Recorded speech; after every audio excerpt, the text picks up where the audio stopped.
Mike. Yes, Bruce? Mike C. Jones, come on over here and do a little interview with me. Mike, in your own words, how would you say the picture's going so far? Huh? The movie, Day of the Jackal, the movie we're shooting. How's it going? I don't know. I never saw it. It's a big wide lens. You're in. Don't worry. I'm not just cleaning my teeth in the reflection. And here. Clean sound all day. It is. Don't move. We need to have the card here.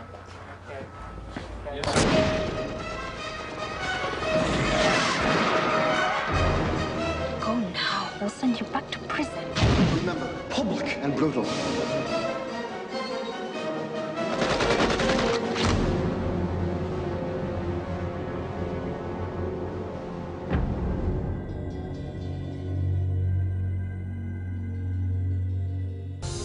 Well, it's a good story. It's a very well-written story. It's a great book. It was a good movie the first time, and it's a very good script. It had a relatively strong story, very simple story, but I could deal with romance, and I could deal with action, I could deal with suspense. Just all different aspects of filmmaking was what attracted me. But I think we were all drawn to this because there was, I mean, it has an enormous story drive to it, narrative drive, this piece. And the characters are pretty original. It doesn't really beg the first movie at all, because all the characters on our side are inventions. They don't exist in the book or in the first movie. It has very interesting and dimensional characters. I mean, you don't know, you know what the overall direction is, but sometimes you get suckered down the wrong way. And then you say, wow, isn't that interesting? There's nothing but the present for the character. There's no past and there's no future because your life is on the line all the time. So that makes living immediate and exciting.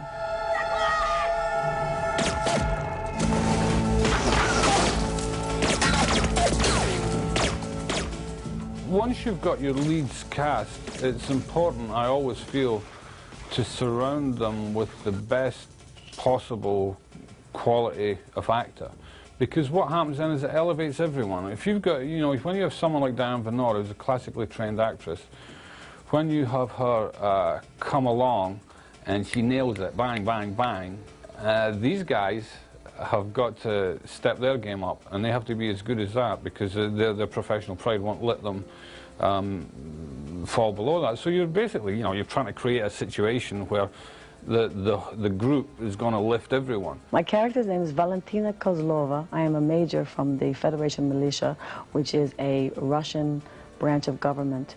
I'm an ex-KGB person, and I work with Interpol, International Police. Major Koslova ends the debate about women in combat, as far as I'm concerned. How's that? When she saved my life and took out Terek's brother, she did it knowing she'd be drawing a death sentence down on her own neck. So the character interested me because it's kind of a man's movie, and this woman's in the middle of it, and because she is disfigured, she doesn't feel that there's anything in her life other than her career. Diane actually worked on Cotton Club with me years ago. She agreed to play this cameo. She came in as Gloria Swanson in a scene in the Cotton Club. So I hadn't really seen her since then. And it was a delight seeing her again, working with her. She plays this really, the most original character probably in the piece, I think, is her character. She's good. She's good. And just working with her is an experience. Actors learn from each other, you know. And I watch her, and I'm quite pleased with how she operates and what she does when she's working. All right, that's enough.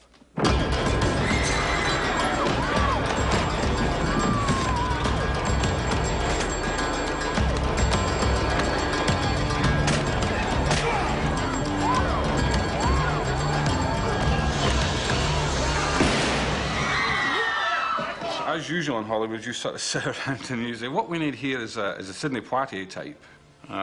So we looked at all these sort of Sidney Poitier types, people that had a kind of weight and a stature, and we couldn't find anybody. We couldn't find anybody at all. And we were a couple of days away from shooting, and I still didn't have anyone. I said, well, why don't we try Sidney Poitier? Why don't we just call him and see what he's doing? You know, actors generally read a script. On page 25, by 25, even page 20, if the actor's part appears meaningfully in the first 20, 30 pages, the actor gets a sense, even then, of what kind of depth here is in this character, and they find what kind of challenges are in the character and how much of it. And that sucks him into it. He then follows that thread through the rest of the film to see if it matures and if it makes interesting turns and if there are surprises to the character. That's what I think most actors are looking for, and that's what traps most actors. Sidney knew my films, and he liked them a lot, and again, I got on the telephone with him and turned on my best charm, and within 15 minutes he said, okay, I'll do this. Preston, what about letting me have a go? Are you crazy? If the right people knew I was letting you walk around without cuffs, I'd get forced retirement.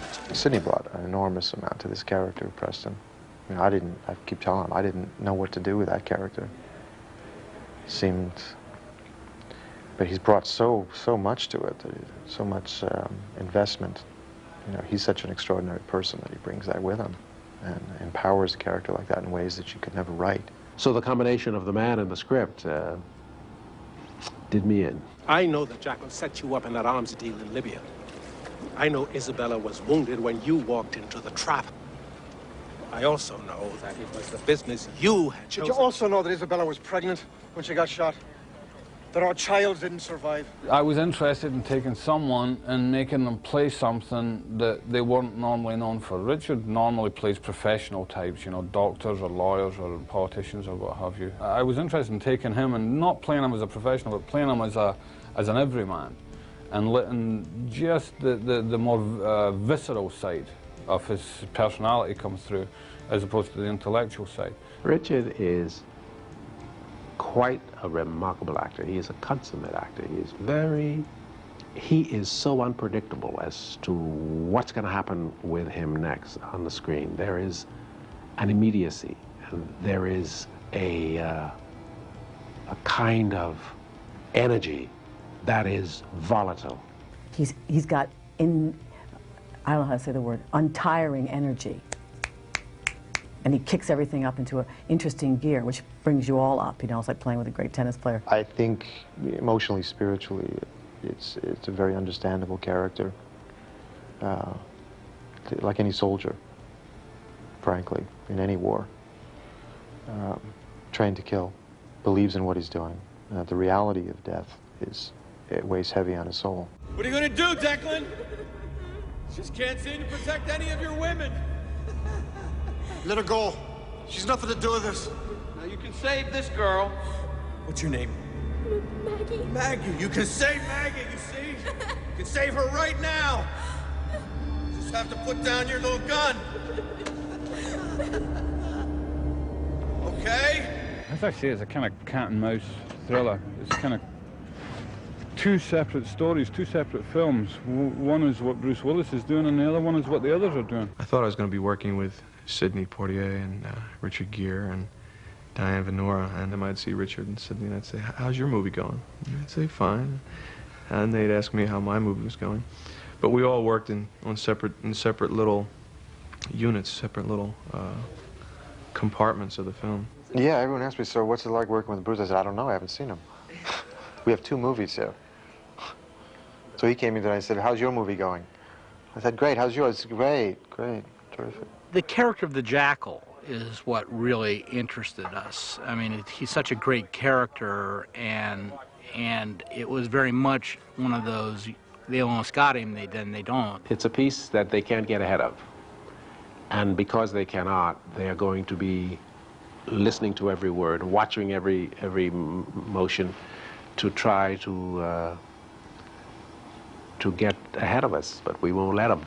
It's a series of near misses. They're a little ahead of him, they're a little behind him, and yet he keeps going and going and going towards the target.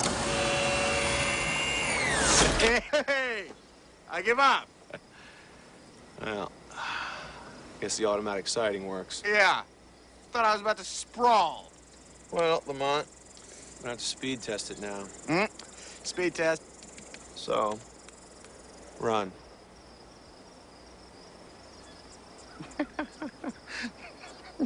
What do you mean? I mean, run. Now. I always believe that you should have as strong an actor in the role of the villain as possible, because it balances out your hero is only as good as the villain is bad. Well, he's a good guy. He's really, basically a nice guy at art. There are a whole bunch of people who would normally be chosen. They specialize in villains. To me, the secret of a good villain is to take someone that it's a kind of unexpected turn for them. I've been wanting to play a villain on film for a long time now, and it seemed like a fun character to play. We wanted to deal with the acting style in a very simple way, to keep him completely controlled, all his bodily movements completely controlled, until he maybe raise an eyebrow or just have one, lip curl, and that would make an immense impact on the audience, because they're then watching for any signs at all. So much of what I do is not acting in scenes, is movement and you see me doing things that are sometimes mysterious and sometimes explained and sometimes not explained until much later in the film. Pre-vol. It's a pre-vol power unit right here. Just some standard red house paint. Roll it. $39.95. Call me.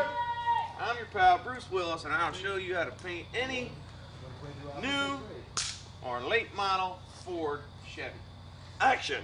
The Jackal, by the very nature of the piece, is a cipher, but he's so competent and so, well, for better lack of a better word, cool, that you end up rooting for him to some extent, because it is just one man against everybody's after him and he's alone. If you want me to do this, you're going to have to pay me. How much? $70 million.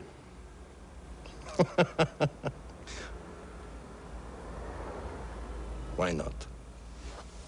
Done. It's a businessman. It's just about money, terrorism. Really, when you reduce it down to its lowest common denominator, it's about money. Well, I would love to stay and do a photo shoot and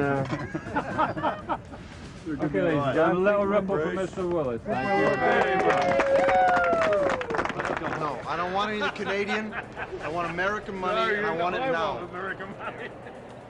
They don't pay off the Brits. I want to tell you that right now. Basically, you get your actors and you get your costume designer and you get your set designer. They go off and they do their own detailed research about their own departments. I did some very specific preparation that well, frankly, if I told you about it, I'd have to kill you. So some of it I can discuss and some of it I can't. But I met with a group of men from the U.S. government whose specific function it is to catch terrorists, to track terrorists. And I heard some very startling things, some very sometimes frightening things, but it was a very enlightening meeting. To play the reality of the IRA, I went to Ireland and talked to people there, talked to people ex-IRA, present IRA guys in the States. Read a lot of books. Found the right voice that I wanted to use. Brendan Gunn, this wonderful dialect coach I found in Dublin. I've read a lot of books. I continue to read all the time. I've read about a man named Beria, who was Stalin's first lieutenant.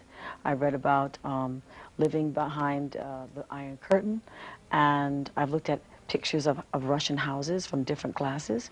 I have engaged a speech coach who takes me through the dialect and created a dialect so it wouldn't be upper class or just flat-out peasant, but kind of in the middle. My character is a guy who is upholding the law, and he is a remarkably interesting man. He's a man of many colors. He is dimensional, and once you get to know him, you begin to see that there's more than meets the eye with this man. At least that's the way I approach him as an actor. The secret is to try and find what each individual actor wants or needs, and you turn the key and you rev them up. There were no great egos running around on this set because we were all in the same boat. We all had to travel to some bad hotels and some really out-of-the-way places. And what tends to happen, contrary to a lot of popular belief, it really bonds you in a way, you know. Well, here we are in Toronto. Well, at this stage of the game, I'm not quite sure where we are, I think. Welcome to Saskatchewan. We're in London, here we are. I think it's London, either that or this is a painted backdrop. It's Bug Day here on the set, here in Charleston. Here's what you can see right here, a little bit of London history for you. Bombed out during the war, not bombed out during the war. Here in Montreal, Montreal. Speak a lot of French up here. The production of the film was about 20 weeks. We shot 6-day weeks, and on the 7th day you recce for more locations. When I was brought onto the project, Michael, our director, had put out preliminary scouts to many of the cities as dictated in the script. The script says we go from A to B to C to D. So the first thought was send a scout, 2 or 3, 5. We had quite a few on in the beginning, to all of these cities. You're essentially looking for locations around the globe, and to do that you've got to travel there. And you've got to do one trip just to see if the place is going to work one way or the other, if there's plenty of opportunities to film there. And then you have to go back and tie down locations, and then you have to go back again with the crew and take them through the location technically, what you intend shooting. There are thousands, there are hundreds of locations, there's so many possibilities. What seems interesting to go visit firsthand? Before ever deciding on our ultimate location, we probably visited the given cities and our candidates for the locations 2 or 3 times before ever filming there. So you're basically doing 3 tours of the locations before you actually turn up to shoot. This film was all over the place. We started with, I think, 13 or 14 locations and ended up with about that or maybe a couple more, but we traveled quite a bit. The whole film moves from city to city. We started off in Montreal and went down through Chicago and Washington, Wilmington, Richmond, and then we ended up back in Europe and shot in Helsinki and Moscow and London. If I'm playing very difficult scenes, I never see where I am. I stay in my hotel room, literally, and I go to the studio or I go to location and I work through it and I go home and I sleep and I get up early and and then we get in a plane and we leave. And I didn't see the Tower of London, and I did not see the Louvre, and I did not see, you know, the obelisk in Washington, D.C. I didn't see any of those things. It was a tough one just because you were moving around all the time. You couldn't get settled and the crew was changing apart from the core people. Now what Michael wants in this shot, do that thing you're doing before, like this, where you get the... I'll do one more of these and then go over there. What was that, out of focus or something? Something going around. Jesus Christ, come on. That's the shot. Let's just do one more. Yeah, while we're here. Because I know the crew needs another one. I love this. Once you commit to making a film that has a lot of detail and a lot of size and scope with extras and what have you, you have to maintain that kind of discipline throughout the film. You can't cut corners many places. Gunfire!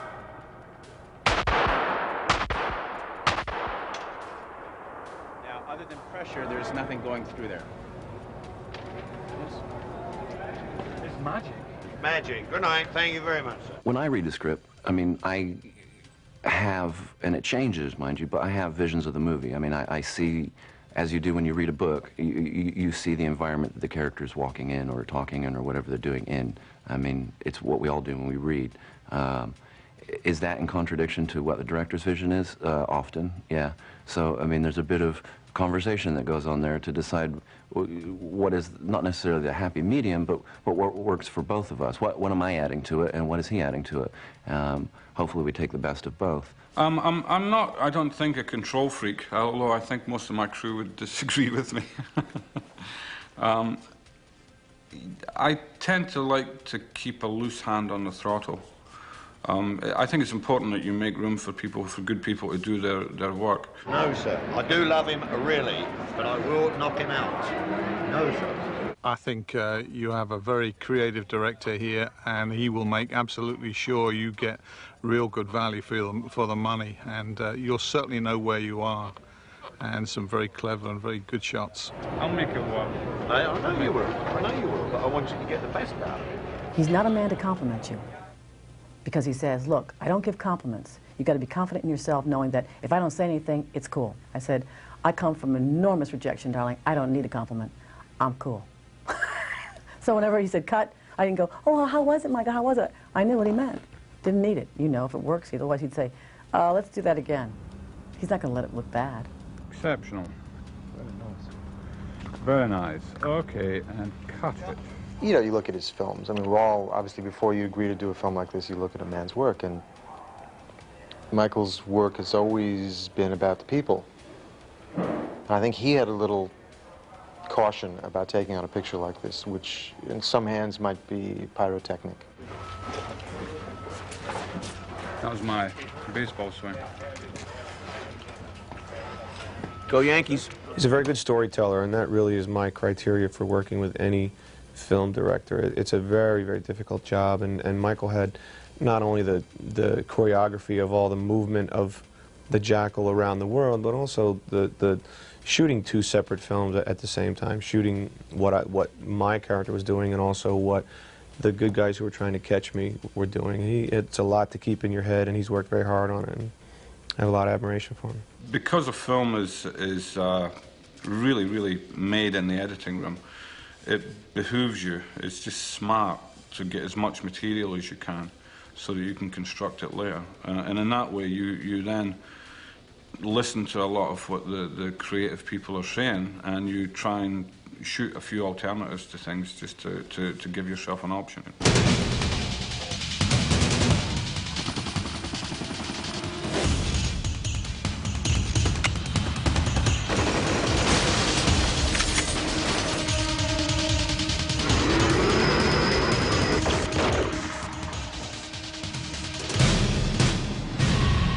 You think he's the one who's up against it?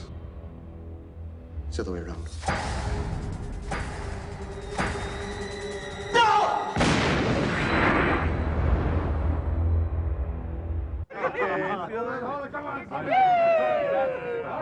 It's a wrap! Come on, Adam, run! Stop it, stop it!